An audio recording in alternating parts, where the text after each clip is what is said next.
Mesdames, Messieurs, bonsoir et bienvenue ici à Libreville pour ce cadre d'échange. Et le thème sur lequel nous allons avoir échangé cet après-midi est assez évocateur. Il s'agit des relations entre la France, l'Europe et l'Afrique. On va donner la parole à quelqu'un d'autre. J'ai plutôt deux contributions. Je voudrais saluer le nouveau bénévolat de la France dans les relations France-Afrique, comme vient de nous le préciser M. Giraud, mais je ne pense pas que le SIAM est philanthrope, et donc ce n'est pas du bénévolat. Il y a des intérêts. La première chose, je voudrais lever l'équivoque de la responsabilité sociétale des entreprises. Je suis membre de la société civile, j'ai travaillé comme cadre supérieur dans le secteur portuaire et maritime et j'ai démissionné il y a 12 ans. De 12 ans à maintenant, j'ai quitté le secteur portuaire. Le secteur portuaire est entre les mains d'un seul opérateur économique et qui aggrave aujourd'hui la cherté de la vie. Est-ce que la France a conscience que les prochains défis en termes de conflits qui pourraient rendre difficile la vie de nos amis français en Afrique résidera sur deux choses? Les monopoles déguisés, pour prendre l'exemple du secteur portuaire. La deuxième chose, les 13 000 milliards logés et qui pourront être la prochaine cible de Boko Haram pour faire justifier les dégâts contre les Français. Alors, cette question s'adresse à l'ancien Premier ministre pour que la France commence à réfléchir sur une nouvelle forme, voir comment ces 13 000 milliards peuvent effectivement développer les travaux de transformation structurelle. Vous avez parlé des trains, vous avez parlé de routes, il vaut mieux ça, parce que sinon, vous continuerez à avoir des bateaux pleins. La preuve, 55 ans de relations, pour ne citer qu'un seul opérateur économique qui est Bolloré. Il n'y a aucun Africain dans les navires au long cours. Et pour terminer, si vous permettez... On a précisé une question par personne. Je termine. Non, je suis obligé de vous interrompre. Non, pour terminer sur la responsabilité sociétale... S'il vous plaît, cher monsieur. Cher monsieur, une question, s'il vous plaît. D'accord. Alors, sur la responsabilité... Vous ne poserez pas la deuxième, monsieur, s'il vous plaît. Veuillez vous asseoir, je vous en prie, s'il vous plaît. Merci. Vous parlez de la mauvaise gérance des gouvernants africains et de l'opportunité que ces gouvernants n'ont pas pu saisir après le discours de M. Hollande à Dakar. Mais pensez, lorsqu'on parle de partenariat, forcément on voit un partenariat gagnant-gagnant entre la France et l'Afrique. Mais pensez-vous que depuis 55 ans, ce partenariat est vraiment gagnant-gagnant? Est-ce que vous le pensez vraiment?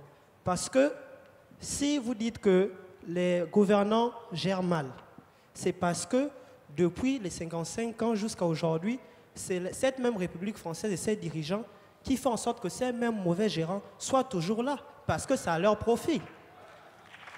Et lorsque M.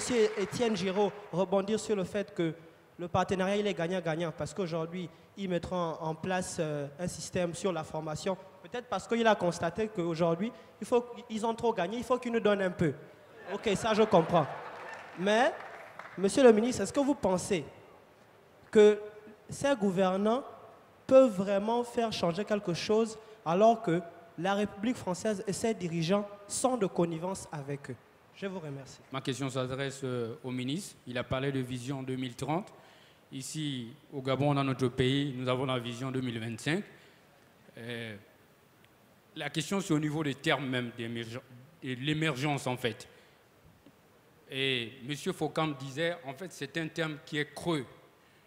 M. Focam, c'est justement le concepteur de Afriland First Bank et le créateur aussi de Vox Africa, si j'ai bonne mémoire. Et pourquoi tous ces pays africains ont ce concept-là? Pourquoi ne pas parler, comme il disait, de prospérité? Afrique développée en îlot de prospérité. Pourquoi importer ce concept? Pourquoi avoir exporté ce concept et cette vision? La question du monopole déguisé.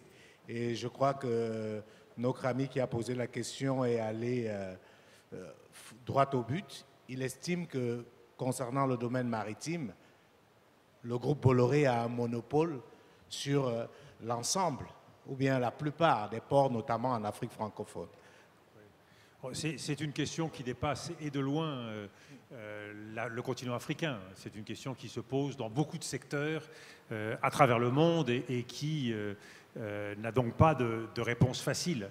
On voit par exemple en France de plus en plus les mêmes acteurs acheter les uns après les autres, télévision, journaux, et avoir une sorte de monopole médiatique. Est-ce que c'est satisfaisant pour le citoyen? Non, c'est inquiétant. Donc, je partage la préoccupation qui peut exister dans tel et tel secteur sur des monopoles déguisés. Ça participe des questions que les gouvernements africains doivent se poser et des réponses que collectivement les démocraties africaines doivent se poser.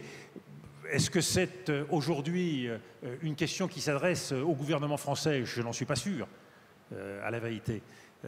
Ça participe de la souveraineté africaine quand, dans le secteur pétrolier, il y a des situations qui ne sont pas satisfaisantes, il y a de nouvelles réglementations qui sont prises, de nouvelles législations qui sont passées.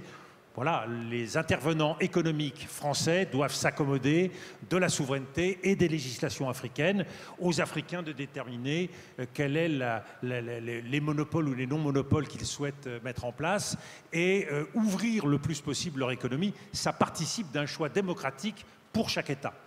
Ce n'est pas le problème aujourd'hui du gouvernement français. Sur la zone franc, je crois vraiment, et je suis sincère, que le problème, ce n'est pas Paris. Le problème, c'est nous-mêmes. Peu de gens le savent, mais vous savez que le Cambodge, le Laos et le Vietnam étaient dans la zone franc. En 1950, après la conférence de Pau et la conférence de Paris, ces trois États ont décidé souverainement de créer leur monnaie et de garder de bonnes relations avec la France. Paris n'a pas refusé. La Tunisie prend son indépendance en mars 1956. En décembre 1956, la Tunisie décide de prendre son indépendance monétaire et de garder de très bonnes relations avec Paris. Ça s'est toujours bien passé. Paris n'a pas refusé. Le Maroc, 1959. Le Maroc prend son indépendance et le Maroc décide d'assumer son indépendance monétaire et de garder de bonnes relations avec Paris. C'est ce qui s'est fait. 1962, l'Algérie, les accords d'Évian. L'Algérie décide de prendre son indépendance monétaire et de garder de bonnes relations avec Paris. Ça s'est fait. Pourquoi nous n'arrivons pas? C'est là la question. Pourquoi nous n'y arrivons pas? Et moi, ce que je propose, comme je suis contre la balkanisation monétaire, ce n'est pas que le Togo tout seul, le Gabon tout seul, le Tchad tout seul crée sa monnaie. Je dis, profitons des acquis de l'intégration régionale pour faire des avancées qualitatives du point de vue de la gestion de notre monnaie. Qu'on ait une monnaie plus en phase avec les fondamentaux de nos économies. C'est ça. Donc je crois que de façon tout à fait dépassionnée, nous pouvons, avec nos partenaires français, évoluer vers ce qui nous semble être notre destin commun. Et ça me conduit à la deuxième réponse. Pourquoi est-ce que nous parlons tous d'émergence et est-ce que c'est un concept creux? Non. Ce qui a changé entre aujourd'hui et il y a 55 ans, c'est la donne démographique. Moi, j'appartiens à un pays, le Togo, dont la population double tous les 25 ans. C'est-à-dire que les 3/4 de la population togolaise ont moins de 35 ans. 40% de la population togolaise a moins de 15 ans. Et le taux de croissance démographique est de 2,8% par an. Ça veut dire que c'est une population qui double tous les 25 ans et que si en face, rien n'est fait en matière d'infrastructure, en matière de création d'emplois, en matière de renouvellement des formes de citoyenneté, en matière de création d'entreprises au sens large, pour nos jeunes, aucun de nos gouvernements ne pourra survivre. C'est aussi simple que ça. Nous n'avons pas le choix. Okay. Donc l'émergence n'est pas une question creuse, c'est que nous n'avons plus le choix. Il faut que nous inventions ensemble un avenir commun parce que nos jeunes n'accepteront pas de mourir en silence au Togo. L'émergence, puisqu'on en parle, c'est une volonté, c'est une accélération rendue nécessaire par la pression du développement. Donc, il faut que nous nous y engagions parce que c'est une nécessité par laquelle nous devons évidemment passer. C'est une volonté, c'est une accélération, ce n'est pas un propos creux. Alors, je voudrais en 2 mots parler de Boko Haram. Je suis un peu surpris.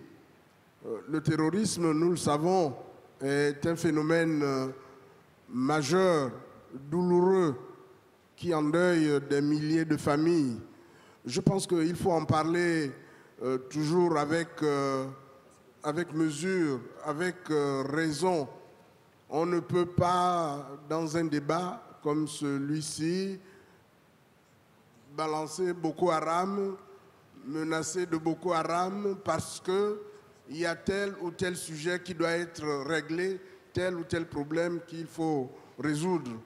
Boko Haram fait partie des défis de notre siècle, des défis du moment qui nécessitent évidemment, et je reviens toujours au partenariat, qui nécessite un partenariat entre tous, où nous sommes tous concernés, opérateurs économiques, société civile, médias.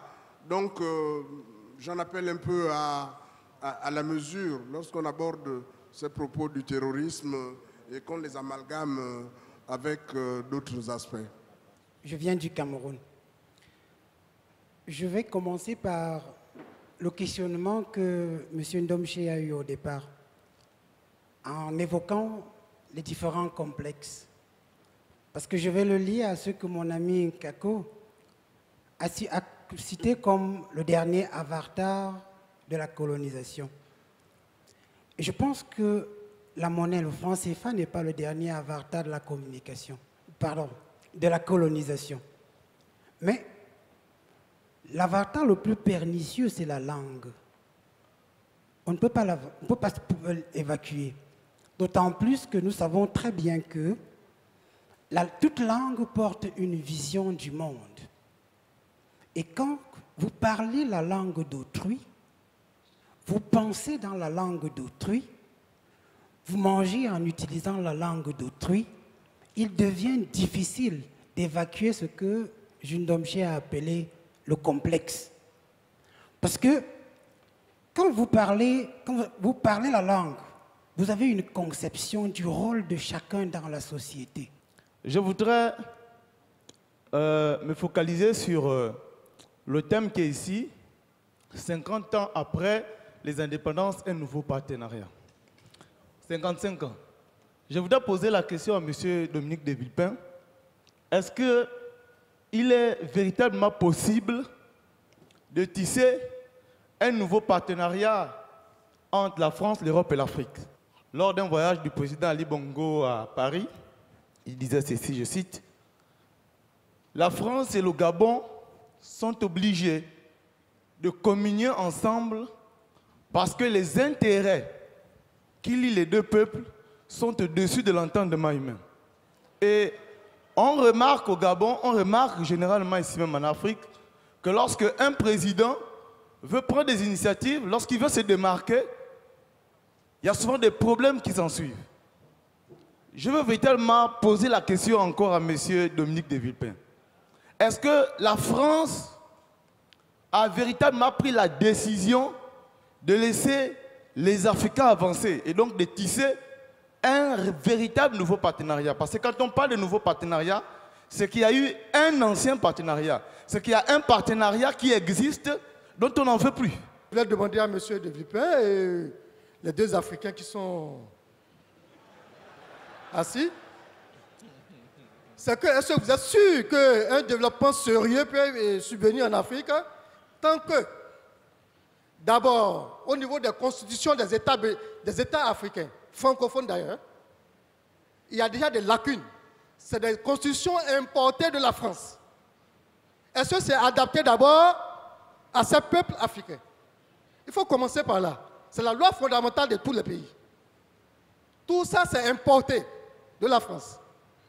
Imaginons un pays comme le Bénin, comme moi, où nous avons un multipartisme intégral. Chacun, quand il veut négocier quelque chose avec un président, il va créer son micro-parti. Pour aller négocier, il devient ministre ou bien il devient député. Pour sa propre maison. Comme ça, on veut quel développement? Je vous demande si vous êtes vraiment sûr, s'il ne faut pas aller nettoyer la base. Ok, merci beaucoup. Merci.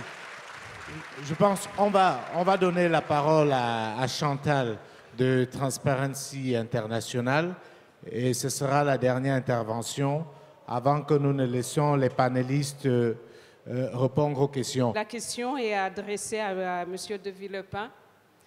Vous savez certainement que l'Europe et l'Afrique ont passé des années à négocier un partenariat qui, pour le moment, est bloqué. Les discussions sont bloquées.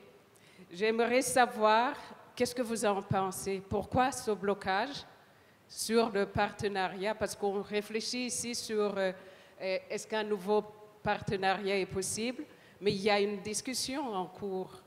Et maintenant, il est bloqué.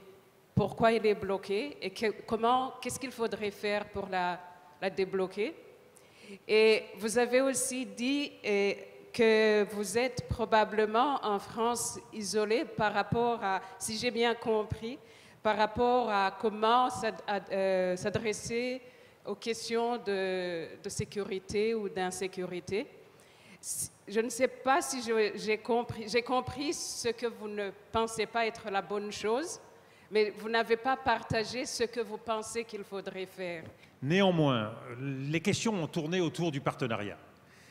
Quel est le partenariat que nous avons aujourd'hui? Quel partenariat faut-il inventer pour demain? Moi, ma conviction, c'est que nous avons une relation ancienne qui a du bon, du moins bon et parfois du mauvais, je l'ai dit, et qu'il faut sortir de ces relations éparpillées, politiques, économiques, culturelles, qui vont et viennent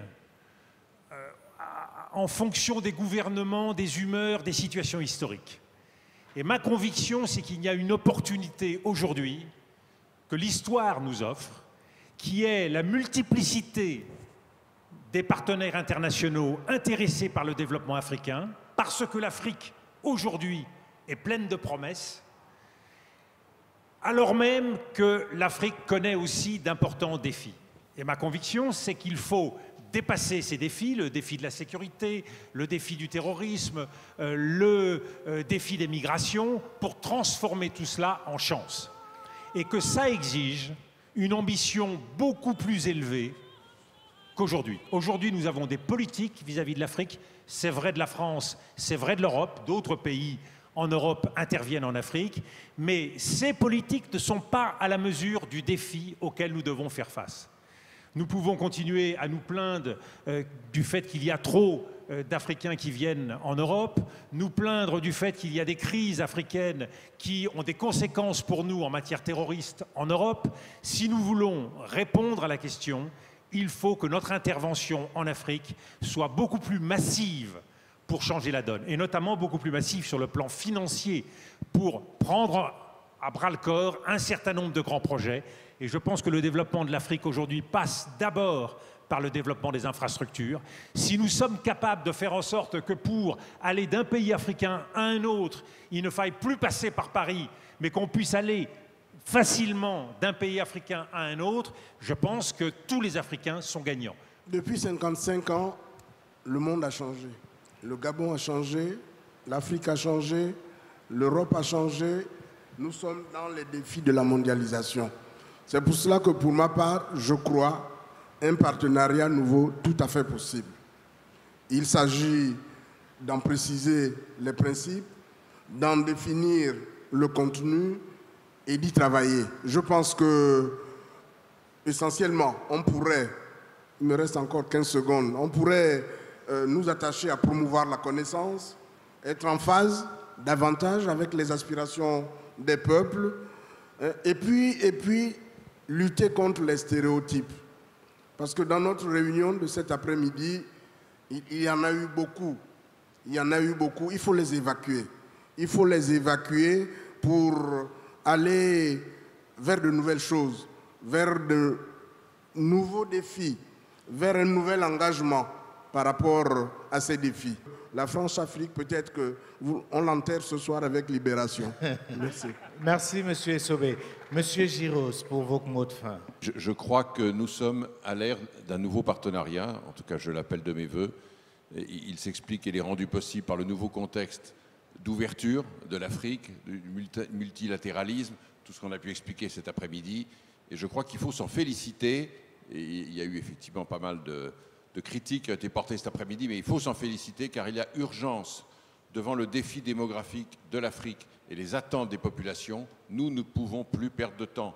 Et je pense, et ce sera ma conclusion, qu'il ne faut pas perdre de temps dans des vaines querelles, mais il faut tous qu'on travaille ensemble dans le cadre de ce nouveau partenariat qui est beaucoup plus respectueux des droits de chacun, je pense, que par le passé.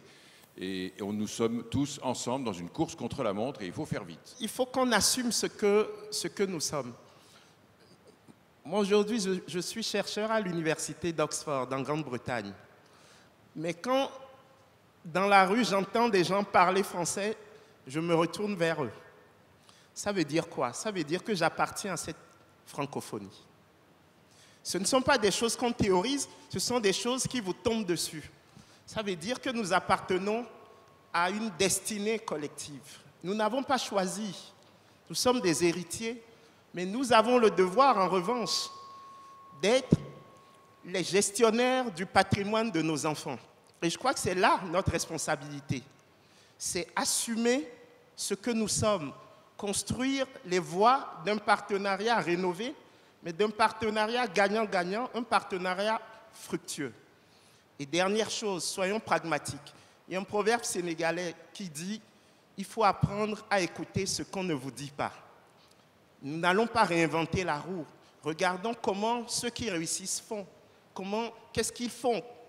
Qu'est-ce qui leur permet de réussir? Et mettons tout ça dans le génie africain et nous en ressortirons avec quelque chose de grand. Je voudrais dire au peuple gabonais qu'il est un grand peuple.